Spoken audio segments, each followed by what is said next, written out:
acting and directing, reflection, Deacon for Eva, class for the last few weeks we've done. Well,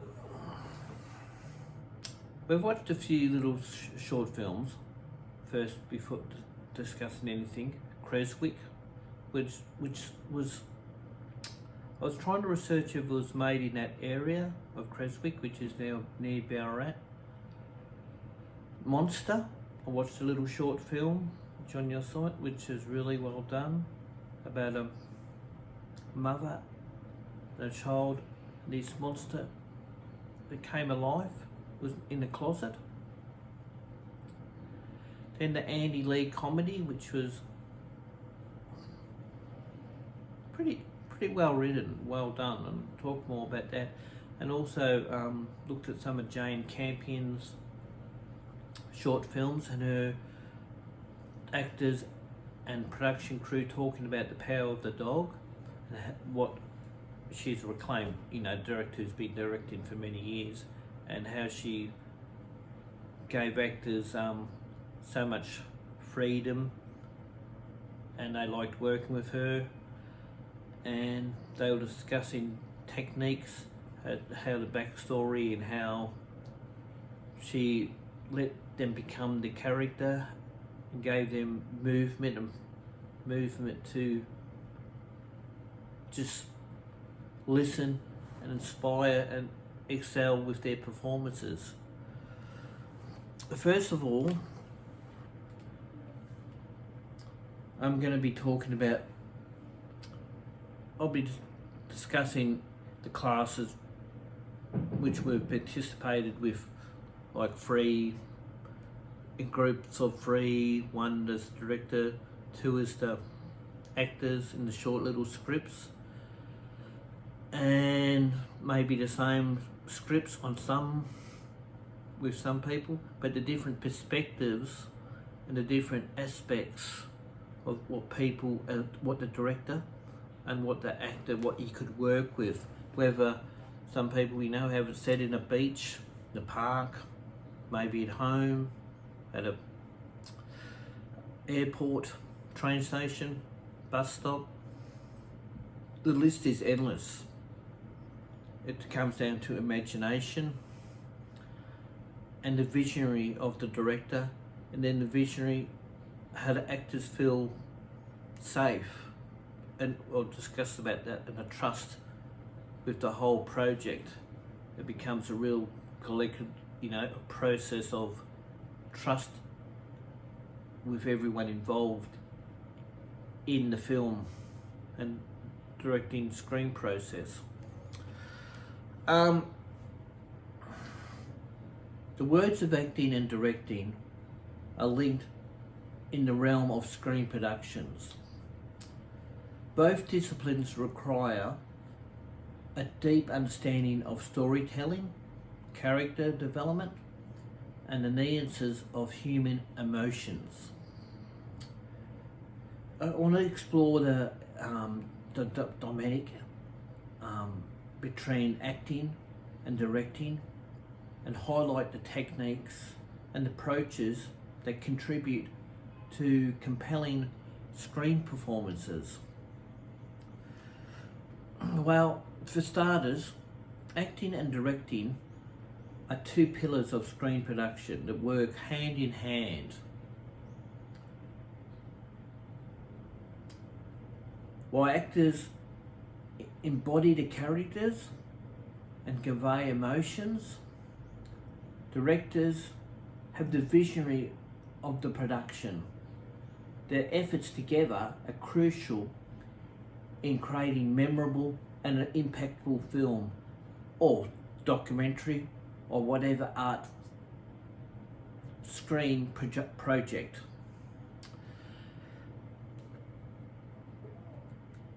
Acting for screen, right, is completely different from stage acting. The camera catches small nuances, making it essential for screen actors to master the art of restraint and precision. An actor's preparation, by many even stellar, involves understanding the character's motivations, emotions, and the backstory of the character.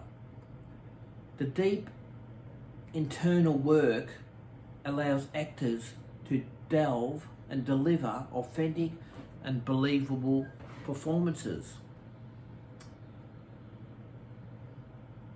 One key aspect of screen acting is the ability to convey emotions through facial expressions and body language. Michael Caine, in his book Acting, which I read, Acting in Film, he talks about the importance of small gestures and eye movements. The intimacy of the camera demands performances which is less than often than more.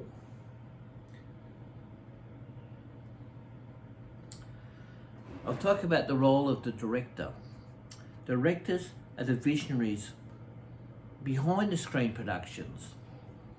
They are responsible for interpreting the script, guiding actors, and overseeing technical aspects of filmmaking, whether working with the cinematographer pretty early, the storyboard, there's editing, etc. David Mamet, in On Directing Film, argues that a director's primary job, and that's his book, is to tell the story visually. This involves making decisions about the camera angles, the lighting, the locations, and the narratives of the production. As a dual process between the actors and the directors, it's a delicate of trust and creativity, right? Successful things for actors and directors are built on mutual respect and a shared vision of the project. In the book I was reading, Sidney Lumet, who was a famous director, the book was called Making Movies. He describes how he would involve actors in a creative process, allowing them to contribute ideas and perspectives.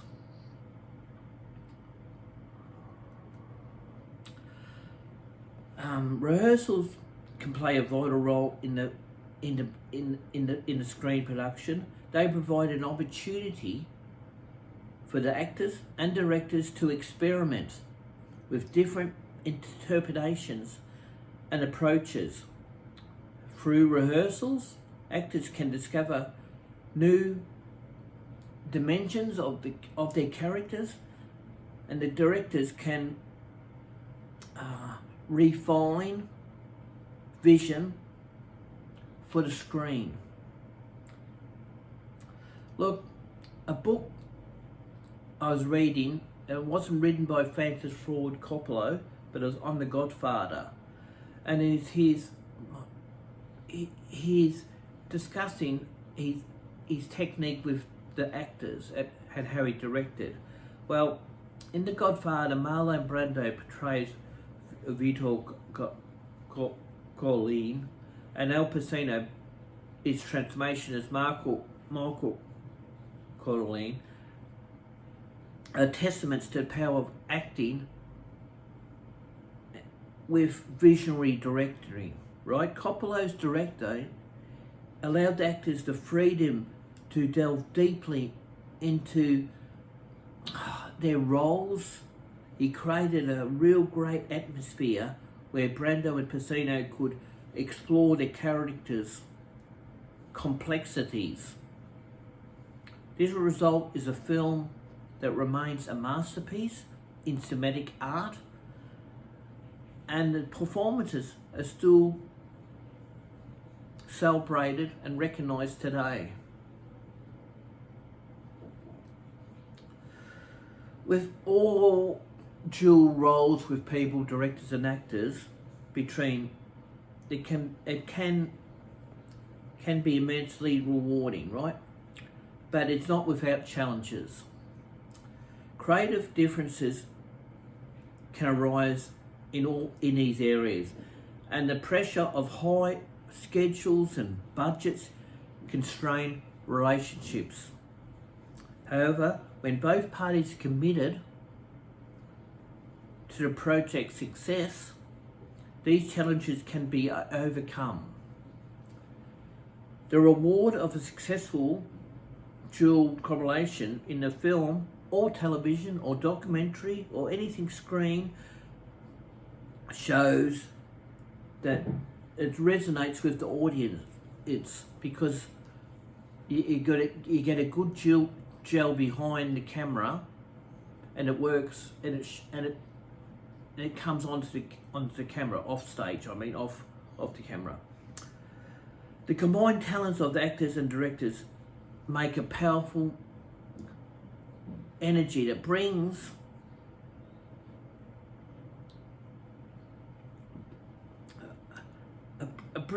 stories to life in a way that neither discipline could achieve alone by themselves.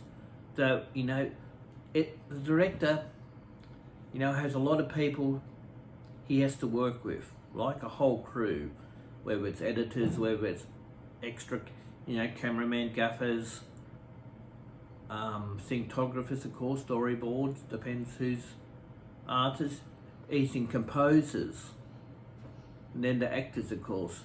So he's got to have this real strong vision what he wants.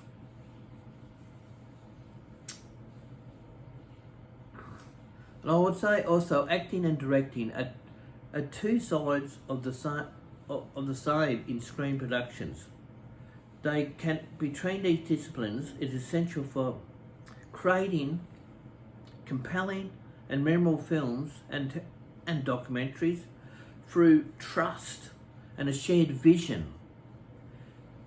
Actors and directors can achieve greatness, leading to a lasting impact on audiences worldwide. Well, and there's another director that I've been reading about his book on the Mad Max film series, George Miller, who's filmed all his films in Broken Hill. And Broken Hill is a very isolated area of Australia, but the location is just perfect for what George's visionary attributes to the film, and how he cast the actors, how he's had storyboard, everything else. That's on a real large scale. I mean, but on a small project, and what we've been doing in the black box, if you call it the black box, what we've been working as students in the room, has been quite enlightening and has been fun coming back, discussing different techniques and how we can see it from all different angles, working in a group, and then looking at films, as I said earlier, as Creswick, Monster, Andy Lee, talked about Jane Campion, and all that comes to fruition in filmmaking and directing, because it's also important. And I can't emphasize enough the trust factor. I mean, it's so essential for actor to have the freedom, but also the trust, that he can trust the director's vision, and he can trust who else is on the set, right? Because that's so important. It's a work and healthy safety aspect to it, I guess. Like all jobs, it's a job, but you bring in you're bringing a vision process for audience to hopefully enjoy, to move, and depending on the genre, you want it to be as powerful and good as possible, and original, if possible. Now, the books that I've been looking at and reading, brief aspects of them, include On Directing, Making Movies by Sidney Lumet, who was a famous director. He talks about the behind the scenes, working on feature films and working with actors and crews. Then there's a book called Directing, Film Techniques by Michael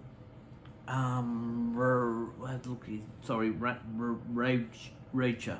It's a comprehensive look in the techniques of different aspects of acting and directing.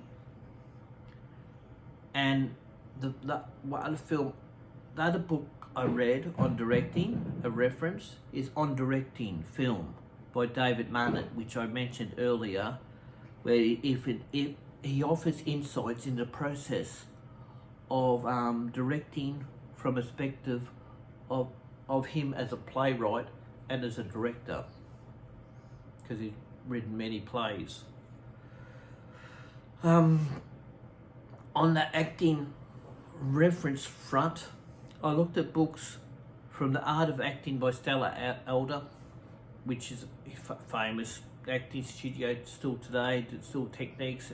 Melbourne acting studio in St Kilda follows Stella, and it's about the emotions, the imagination, the teaching in acting. Then the respect for acting by Uta Hagen. That's the book and that's the author. It provides a deep dive into the cult world of acting and the different insights into how an actor prepares himself.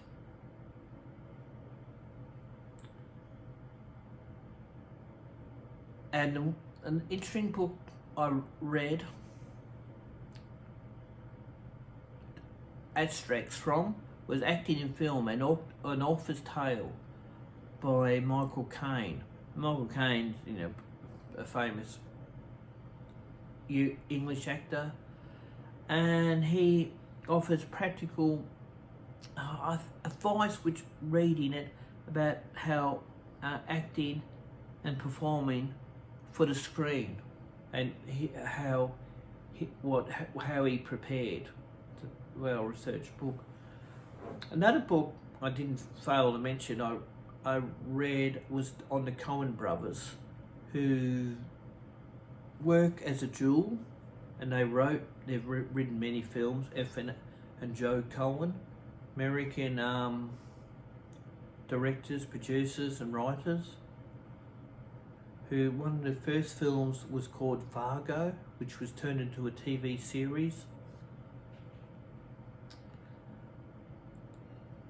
And they've worked with many actors: Woody Harrelson, Matthew McConaughey, George Clooney.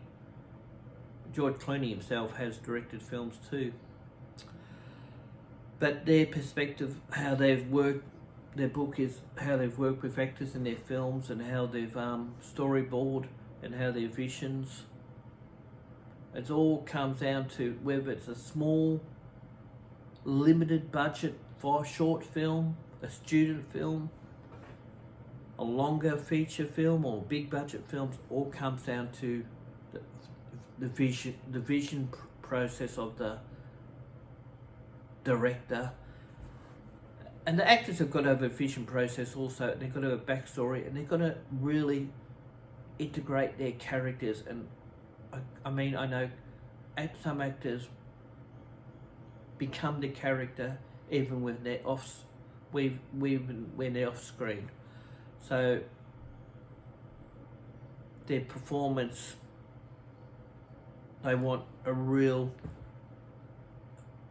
realism to their performance, I'd figure, and they take it as pretty serious depending on the production. Now, I hope you've